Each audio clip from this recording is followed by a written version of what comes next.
ઉમરગામ તાલુકામાં વરસી રહેલા ભારે વરસાદને કારણે અનેક વિસ્તારોમાં નુકસાનના સમાચાર સામે આવી રહ્યા છે। તાલુકાના કરજગામ અગ્રીવાડ વિસ્તારમાં નિમેશભાઈના મકાન પર મોટું વૃક્ષ ધરાશાયી થતા મકાનને ભારે નુકસાન પહોંચ્યું છે।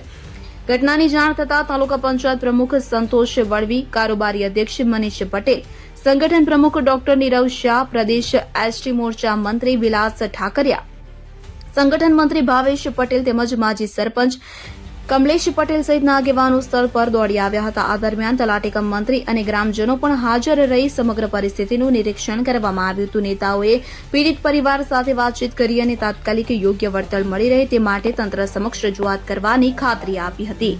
મારું નામ મનીષ કુમાર મંગુભાઈ પટેલ, હું ઉમરગામ તાલુકા કારોબારી ચેરમેન। અમારે કરજ ગામમાં આગરીવાડમાં નિમેશભાઈનો મારે પર કોલ આવ્યો કે મારે ઘેર પર આંબલીનું ઝાડ પડ્યું છે, તો બહુ નુકસાન થયું છે રાતના 12:30 વાગે।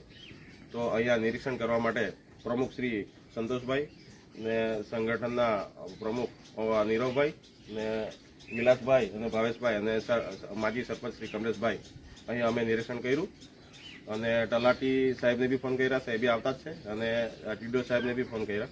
એ લોકોએ કીધું કે નિરીક્ષણ કરી લેવું, જે બી વળતર હશે તે અમે આપીશું, આમ કરીને આશ્વાસન આપ્યું।